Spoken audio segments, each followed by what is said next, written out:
मस्जिद से जब ऐलान हुए तो क्या आप उस मौलाना की गर्दन नहीं पकड़ सकते थे? मस्जिद से ऐलान हुआ कैसे कि कश्मीरी पंडितों चले जाओ? कैसे हुआ ऐलान? मैं बोल रही हूँ अपने देश के मुसलमानों से, आंचल आपके माध्यम से, कि प्लीज सारे लोग उठिए, घर से निकलिए और लेके चलिए कश्मीरी पंडित भाइयों को कि हम आपको बसा कर आएंगे जहां से आपको निकाला गया था, जहां से आपको खदेड़ा गया था। जिस मस्जिद से यह ऐलान हुआ था कि आप भाग जाइए, उस मस्जिद में यह ऐलान होगा, कश्मीरी पंडित भाइयों आइए और अपने घर में रहिए। तब मुझे लगेगा हाँ मुसलमान अब सही दिशा में दौड़ रहे हैं, हाँ मुसलमानों ने अब सीख लिया है कि हमारा देश भारत है और हम सब एक हैं। मुल्ला का इस्लाम मानते रहेंगे तो फिर आप कोई और कट्टरपंथी, और ये जो हम टेररिस्ट देखते हैं ये मुल्लाओं के इस्लाम से बने हुए टेररिस्ट हैं। आप क्या सोच रही हैं ये इस्लाम धर्म से प्रेरणा लेकर बनते हैं? जी नहीं, ये मुल्लाओं के धर्म से प्रेरणा लेते हैं। मुल्ला इनको सिखाते हैं कि अरे भाई आप तो हिंदू काफिर है, हिंदू दुश्मन है। ये कौन सिखाता है? ये मुल्ला दिमाग में भरते हैं। तो मुझे लगता है सबसे पहले हमें बॉयकॉट अगर करना चाहिए, कश्मीर फाइल्स का नहीं, उन मुल्लाओं का जो हमें कट्टरपंथी बनाते हैं। नमस्कार, मैं हूँ आंचल सिंह और आप सभी का स्वागत है हमारे चैनल पर। इस वक्त हमारे साथ हैं शबनम खान जी। आप सभी जानते हैं सामाजिक कार्यकर्ता हैं, महिलाओं के लिए, बच्चों के लिए काम करती हैं और साथ ही उनकी जो विचारधारा है राष्ट्रवादी, उससे ज़्यादा ही मशहूर है। मैम, आपका सबसे पहले तो हम स्वागत करते हैं कि आपने अपना ये जो अपना वक्त दिया, बहुत ही कीमती वक्त है, क्योंकि आप लगातार चैनलों पर देखी जाती है। जिस तरीके से आप अपना पक्ष रखती हैं उससे बहुत सारे लोगों को मिर्ची भी लगती है, लेकिन बिना डरे बिना थके आप लगातार देश के हित में काम कर रही हैं। अभी जो ये movie I the Kashmir files, जो कुछ भी उसमें दिखाया गया उसका विरोध हो रहा है। लोग ये कह रहे हैं कि इसे बैन करना चाहिए, क्योंकि आपस में जो सद्भाव है उसे धक्का लग रहा है, वो खराब हो रहा है। लोग जो हैं वो भड़क रहे हैं। जो कश्मीरी मुसलमान हैं उनको होटल में रूम नहीं मिल रहा है। साइमा जो आरजे हैं उन्होंने एक ट्वीट किया था विवेक अग्निहोत्री को लेकर। तो इस प्रकार की चीज़ें जब कही जा रही हैं तो द कश्मीर फाइल्स आपके हिसाब से क्या बैन होनी चाहिए? देखिए आंचल, ये कश्मीरी फाइल क्यों बैन होनी चाहिए? क्यों बैन करें? आप मुझे एक बात बताइए, क्या हम किसी फिल्म से कुछ अच्छा नहीं ले सकते हैं? आप और हम क्या सिर्फ उस फिल्म में नफरत ही बटोर कर बाहर आएंगे? ऐसा नहीं है। हम सब लोग जागरूक होकर आएंगे, हम सब लोग सजग होकर आएंगे फिल्म देखकर। और क्या हिंदू भाइयों को जागरूक होने का कोई अधिकार नहीं है? क्या कश्मीरी पंडितों को जागरूक होने का कोई अधिकार नहीं है? 32 साल तक उफ तक नहीं कर पाए वो लोग। आप उनका दर्द भी समझेंगे ना, कि 32 साल तक उन लोगों ने, अगर मुसलमानों के साथ ऐसा होता है तो मुसलमान अपना बदला लेने भी पहुंच जाते हैं, उसको अलग अलग तरीके से रिएक्ट भी करते हैं बाहर आकर। क्या कश्मीरी पंडितों को 32 साल में आपने एक शब्द भी बोलते सुना है? एक शब्द नहीं। शांति से वो, अब हमें कभी न्याय मिलेगा इस पर ही बैठे रहें। आज अगर कोई फिल्म आती है और सारा देश खड़े होकर कहता है इनको न्याय मिलना चाहिए, तो इसमें तो कोई घबराने की बात ही नहीं होनी चाहिए। ना इसमें कोई हिंदू मुस्लिम की बात है। टेररिस्ट ने जो उनके साथ किया, टेररिस्ट मुसलमान थे। आप इस अंतर को समझिए। टेररिस्ट मुस्लिम थे, इसलिए रोष मुस्लिमों, उन मुस्लिम टेररिस्ट के प्रति है लोगों का कि कौन से एक आम आदमी मुसलमान जो था, किसको किसने क्या कह दिया? हमारे को तो किसी ने कुछ नहीं कहा। लेकिन फिर भी मुसलमानों को चाहिए कि उनका दर्द समझकर, और मतलब इसको एक राजनीतिक ढांचे में ना ढाल दिया जाए। और फिर पता चला कि कश्मीरी फिल्म भी चली गई, कश्मीरी लोग वहीं के वहीं दुखी रह गए और आप और हम सिर्फ चर्चा ही करते रह गए। हम सबकी जिम्मेदारी बनती है कि जिस घर से उनको निकाला गया था, बड़े प्यार के साथ, उनको सम्मान के साथ उस घर में बसाया जाए। हम सबकी जिम्मेदारी ये होनी चाहिए। पर मुसलमानों का प्रॉब्लम क्या है कि मुसलमान समझने की कोशिश कम करते हैं। उनको हर चीज़ लगती है जैसे हमारे खिलाफ इस्तेमाल की जा रही है, जबकि ऐसा कुछ नहीं है। प्रधानमंत्री कहते हैं एक हाथ में कुरान लीजिए, एक हाथ में किताब लीजिए। जिस देश का प्रधानमंत्री इतनी बड़ी बात कहता हो मुस्लिम के लिए, आप सोचिए। बल्कि उनको तो, मुसलमानों को गौरवान्वित महसूस करना चाहिए कि हम इतनी बड़ी, जो हमारा भारत है इतना सद्भाव वाला है कि हमारे देश का प्रधानमंत्री हमारे एक हाथ में किताब देता है, एक हाथ में कुरान की भी इजाजत देता है, दोनों चीजों को फॉलो करिए कहता है। लेकिन आप फिर उस प्रधानमंत्री से नफरत करते हैं, आप उस पर भी यकीन नहीं करते हैं। आप शाहीन बाग में भी बैठ जाते हैं जबरदस्ती जाकर। कौन आपको देश से बाहर निकाल रहा था? कोई आपको देश से बाहर नहीं निकाल रहा था। पर क्योंकि आपका दिमागी कीड़ा क्या काम कर रहा है, क्योंकि नरेंद्र मोदी हैं तो हमें सड़क पे बैठ जाओ और इस सत्ता को हिलाने के लिए, इस सरकार को हटाने के लिए हमसे जो बन पड़े वो किया जाए। जब तक मुसलमान इस मानसिकता से नहीं उभरेगा कि मैं इस देश का नागरिक हूँ, मैं प्राउड के साथ जीता आया हूँ।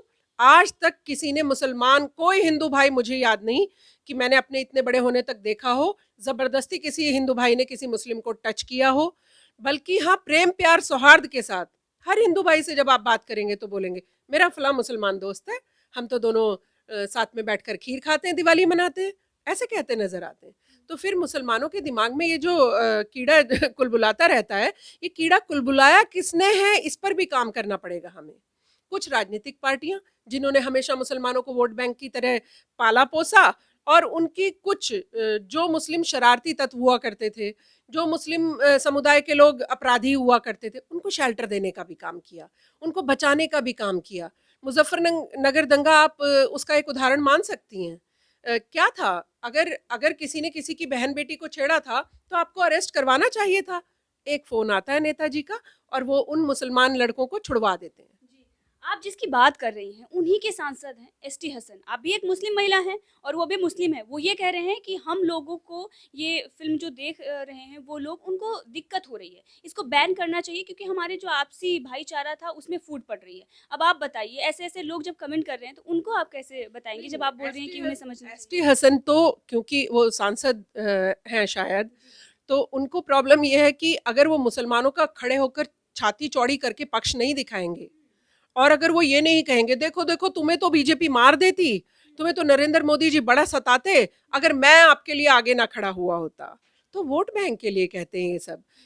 और अभी एसटी हसन से अगर मैं ये पूछ लूँ ना, आपने कितनी मुस्लिम बहनों के लिए काम किया है?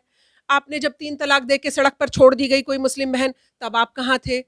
या मुल्लाओं ने जो हलाला और इन सब चीज़ों पर बरसों बरस औरतों का शोषण किया, तब आप कहाँ थे एसटी हसन जी? तो फिर उनकी बोलती बंद हो जाएगी। तो मैं इसीलिए मैं मुस्लिमों से संवाद करती हूँ, उनको बताती हूँ कि मुसलमानों का नेता ये नहीं है जो हमें गलत दिशा दिखाए। मुसलमानों का नेता वो है जो आपको देश की मुख्य धारा से जोड़ने की कोशिश करे, जो आपको देश का कानून, हमारे धर्म में लिखा है भाई, हमारा इस्लाम धर्म कहता है, हमारे प्रोफेट मोहम्मद जिनके हम फॉलोअर हैं वो कह कर गए हैं कि जिस देश में आप जिस देश की रोटी खाएं उस देश के कानून को मानिए। क्या कभी एसटी हसन ने मुस्लिम लोगों को ये सिखाया कि आप जिस देश में रहते हैं उस देश के कानून को भी मानना है आपको? बल्कि अभी मैं किसी मुस्लिम महिला का ओवैसी की पार्टी की प्रवक्ता है उनका इंटरव्यू देख रही थी, उन्होंने कहा क्योंकि शरीयत ने कहा है इसलिए मैं संविधान फॉलो करती हूँ, नहीं तो आप फॉलो नहीं करती, मतलब आप सीधा बता रही हैं कि वरना मैं संविधान भी फॉलो नहीं करती। फिर ओवैसी जी संविधान की पोथी सर पे उठाकर क्यों घूमते?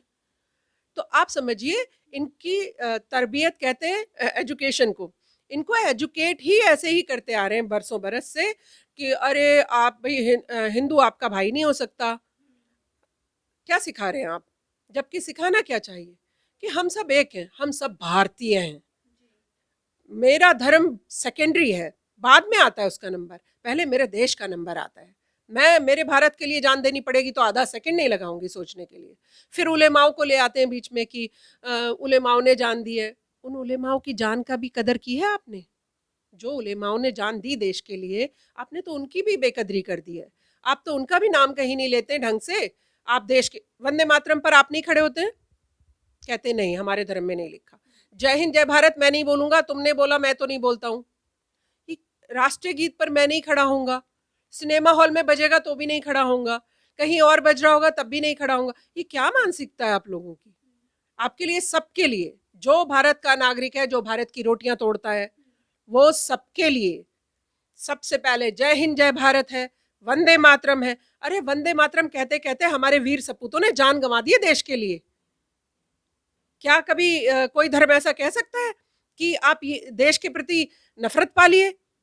फिर आप कहते हैं कि लोग हमसे नफरत करने लगे और फलां आदमी ने नफरत फैला दी है। फलां आदमी ने नफरत नहीं फैलाई है। आप जब किसी का प्रसाद नहीं खाएंगे, जब कोई हिंदू आपको प्रसाद देगा, आप कहेंगे नहीं मेरे धर्म में मैं नहीं खा सकता, आप अपनी खीर उसको खिलाएंगे ईद की। आप उस हिंदू भाई किसी के जनाजे में नमाज में भी खड़े साथ हो जाएंगे, आप उनके मंदिर भी नहीं जाएंगे। तो फिर तो आपसे फिर लोग शिकायत करेंगे ना कि थोड़ा सा हाथ मैं बढ़ाता हूं तो दो एक उंगली तो आपको भी बढ़ानी पड़ेंगी ना मेरी तरफ।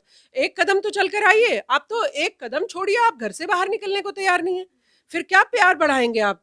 क्या आप देश के लिए कर्तव्य निभा रहे हैं? आप तो सिर्फ अपने धर्म के ढीठता पर अड़े हुए हैं, चाहे वो किसी ने कुछ आपको बोला हो धर्म ने या ना बोला हो, जो मुल्लाओं ने पाठ पढ़ा दिया आप उसी पर ही आगे बढ़ते जा रहे हैं।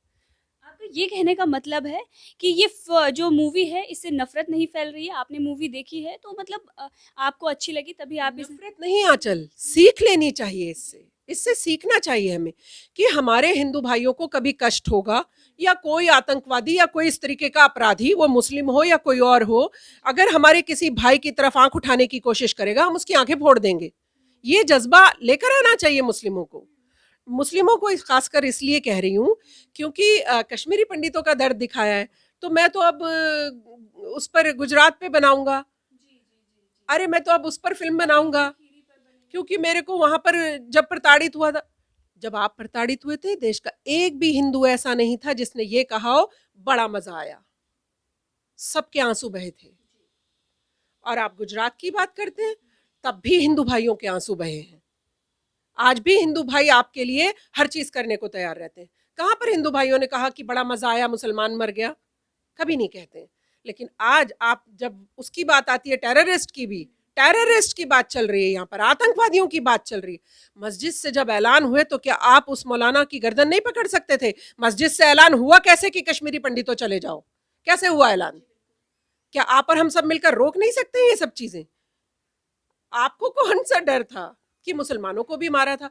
अरे भाई, आतंकवादी कितने होंगे? 10, 20, 50, और हम कितने हैं?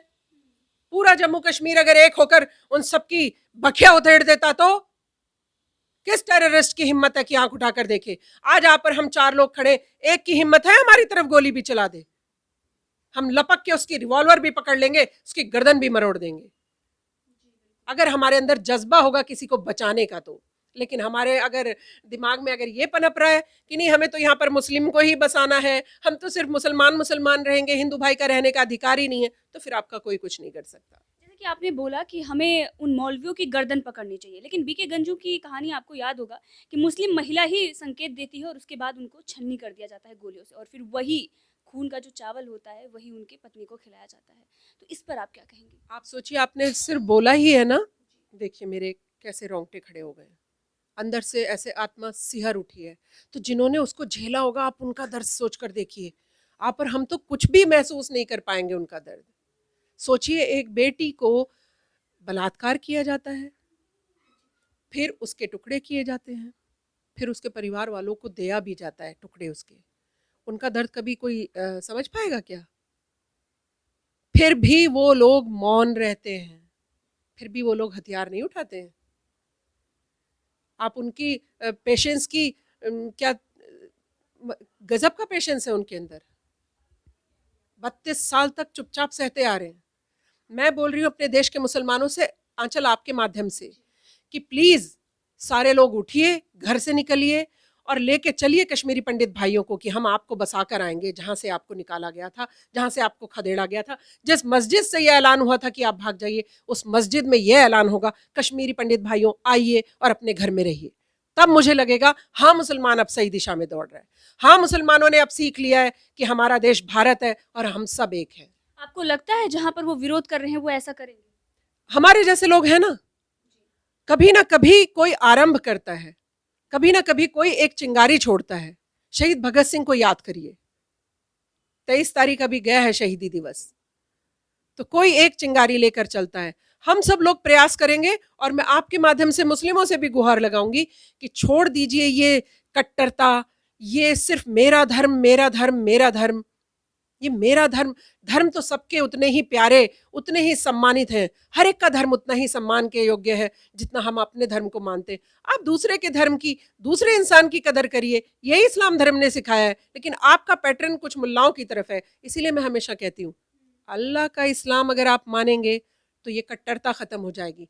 मुल्ला का इस्लाम मानते रहेंगे तो फिर आप कोई और कट्टरपंथी, और ये जो हम टेररिस्ट देखते हैं, ये मुल्लाओं के इस्लाम से बने हुए टेररिस्ट हैं। आप क्या सोच रही हैं ये इस्लाम धर्म से प्रेरणा लेकर बनते हैं? जी नहीं, ये मुल्लाओं के धर्म से प्रेरणा लेते हैं। मुल्ला इनको सिखाते हैं कि अरे भाई आप तो हिंदू काफिर है, हिंदू दुश्मन है। ये कौन सिखाता है? ये मुल्ला दिमाग में भरते हैं।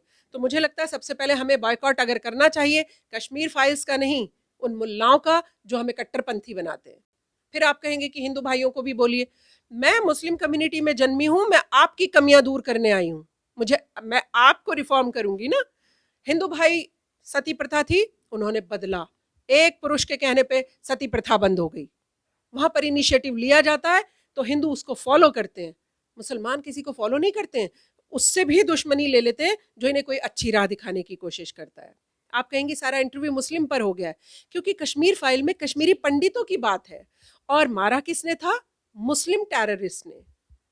तो सारे मुसलमानों से अनुरोध है, टेररिस्ट का साथ कभी मत दीजिए, टेररिज्म का साथ कभी मत दीजिए, देश के साथ खड़े होना सीखिए। माना आपको शेल्टर दे दे के बहुत लोगों ने, मुल्लाओं ने, मुल्ला पूरे मुस्लिम कम्युनिटी को बेच बेच कर आए, पॉलिटिकल पार्टीज को, ये सारे जितने लाख हैं मुस्लिम, जितने करोड़ हैं, सब वोट आपको मिलेगी, आप हमारे पेट मोटे करिए। मुस्लिम क्या रहा? सच्चर कमेटी की रिपोर्ट कि दलितों से भी पिछड़े हो। क्या मुसलमान इतना भी नहीं समझ पाते हैं कि आपकी वोट बेचने का काम किया इन मुल्लाओं ने, आपको कट्टरपंथी बना दिया इन मुल्लाओं ने? आज आपके सर पर क्या तमगा है? टेररिज्म का तमगा है। आज आप कहाँ देश के साथ खड़े नहीं दिखाई देते हैं। तो इन सबसे उबरिए। वोट बैंक की बात आप कर रही हैं, चाहे फारूक अब्दुल्ला हूँ, उमर अब्दुल्ला हूँ, उन लोगों ने भी यही किया है। वो भी बोल रहे हैं ये प्रोपेगेंडा मूवी है। आप एक मुस्लिम महिला, आप बोल रही हैं कि नहीं, बहुत अच्छा सच दिखाया गया है। नहीं, प्रोपेगेंडा किस बात का? आपने क्या क्या टेररिज्म पर पहली बार मूवी बनी है? उनमें से आप हमेशा एक टेररिस्ट को, बहुत शरीफ था, आपने तो टेररिस्ट का वो चेहरा, घिनौना चेहरा दिखाया ही नहीं कभी भी। आपने हमेशा हम्बल तरीके से लिया है टेररिस्ट को भी। आप मूवीज याद कर लीजिए, मैं भी देखती रहती हूँ बहुत सारी मूवीज, रात में जब मैं देखती हूँ फ्री टाइम में तो देखती हूँ। एक 50 टेररिस्ट आए हैं, उनमें से एक बड़ा हम्बल है जो आपको बचाता है, आपको ऐसे करता है, वैसे करता है। आपने तो इस तरीके का उनका भूमिकाएं दिखाई हैं, लेकिन जनता ने फिर भी आपको सराहा है, फिर भी सर आंखों पे बिठाया है। आप बताइए, ये जितने सुपरस्टार आज के हैं, जितने महानायक नायक जितने भी हैं, इनको किसने बनाया है? क्या सारे मुस्लिम लोग ही इनकी फिल्में देख कर आते हैं? जी नहीं, हिंदू भाइयों ने बनाया है इनको और फिल्मों को भी सराहा है। तो आप सबको मिलके कश्मीर फाइल को सराहना चाहिए। इससे जैसे हिंदू भाई अवेयर हो रहे हैं, मुस्लिम भाइयों को भी अवेयर होना चाहिए कि हम भविष्य में ऐसा कभी कुछ होने नहीं देंगे और हम सब लोग एकजुट होकर आतंकवाद को भी मुंह तोड़ जवाब देंगे। और अगर कोई मुस्लिम अपराधी होगा, ये मैं स्पेशली मुसलमान भाइयों के लिए बोल रही हूँ, तो हम उसे जेल ले जाने का काम करेंगे, शेल्टर देने का काम नहीं करेंगे। अब यहीं पर एक और सवाल है जो अभी हम करंटली देख रहे हैं कि किस तरीके से नैरेटिव सेट करने की कोशिश की जा रही है। तो वहाँ पर ये कहा जा रहा है कि जो महिलाएं हैं वो थिएटर में जा रही हैं भगवा दुपट्टा लेकर, और पुरुष जो हैं वो जय श्री राम के नारे लगा रहे हैं। तो इससे हमें डर लग रहा है, मुस्लिम जो हैं वो बोल रहे हैं। आप मुझे एक बात बताइए आंचल, क्या कभी भगवान का नाम लेने से किसी को डर लगता है? आप बताइए मुझे। लेकिन आप नहीं, क्या जय श्री राम कहने से, अल्लाह अकबर कहने से कोई डरता है? कोई नहीं डरता है। जय श्री राम कहने से भी मुझे उतना ही अच्छा लगता है, रोम रोम खिल जाता है, क्योंकि भगवान का नाम तो सर्वोपरि है। आप और हम कुछ भी मांगते हैं यहाँ से तो भगवान को याद करते हैं सबसे पहले कि हमारे परीक्षा में पास करा दो भगवान। फिर डर कैसा? डर होता है जो चोर होता है, डर होता है जिसके दिमाग में कोई खुराफात पनप रही हो कि हमें देश की मुख्यधारा में नहीं जाना, हमें देश के कानून को फॉलो नहीं करना, हमें कुछ नहीं मानना, कश्मीर फाइल का हमें यही कहना है ये खराब फिल्म आई है, क्योंकि आपने अपनी मानसिकता बना रखी है। आपको पढ़ाने वाले लोग भी यही हैं। शाहीन बाग ऐसे ही बन गया था क्या आंचल? पढ़ाने वाले लोग कहाँ थे? इसीलिए मैं हमेशा कहती हूँ, ये जो भीतरी दुश्मन है ना हमारे देश में, इन पर शिकंजा कसना बेहद जरूरी है।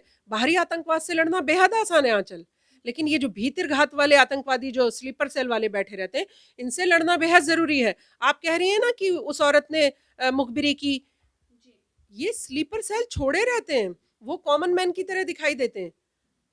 वो तब पता चलते हैं जैसे आपने बताया कि मुखबिरी हुई और उन्होंने जाके गोलियों से भून दिया। तो आज भी आप उनका, अगर मुस्लिम कम्युनिटी आज भी कश्मीरी पंडितों का दर्द नहीं समझी ना, तो मुझे लगता है कि फिर इनको जीवन में कोई समझा नहीं सकता। इनकी कट्टरवादिता ख़त्म करना नामुमकिन है। पर मेरा अपने देश के प्रधानमंत्री से एक गुजारिश है आंचल, आपके माध्यम से, कि इनको तो हम सुधारते ही रहेंगे और सुधार ही लेंगे कभी ना कभी। हमारे कश्मीरी पंडित भाइयों को घर ज़रूर मिलना चाहिए। मेरी आपके माध्यम से आंचल रिक्वेस्ट है प्रधानमंत्री जी से, हम सिर्फ ये राजनीति में ना उलझे रह जाएं, हम सिर्फ फिल्म अच्छी थी या बुरी थी में उलझे ना रह जाएं।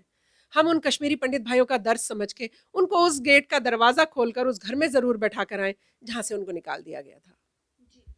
एक मुस्लिम महिला होकर आपकी जो सोच है, इसी वजह से आपकी तारीफ़ होती है कि मतलब आप एक जो कट्टरवादी विचारधारा है, उसमें ना जाकर आप राष्ट्रवाद की तरफ जाती हैं। अब ये सबसे लास्ट सवाल है और मैं ये करूँगी कि जब आप फ़िल्म देखती हैं, एक मुस्लिम महिला होने के नाते आपको कैसा लगता है? उस वक़्त आप क्या सोचती हैं? आपके दिमाग में क्या चलता है? पहली जो पॉलिटिकल पार्टीज़ रही हैं, मैं नाम नहीं ले रही हूँ किसी का, फिर भी आप समझ ही गई जी। होंगी कि जो भी पॉलिटिकल पार्टीज़ रही हैं, उन्होंने मुसलमान जो अपराधी वर्ग था, उन्हें शेल्टर देने का काम किया।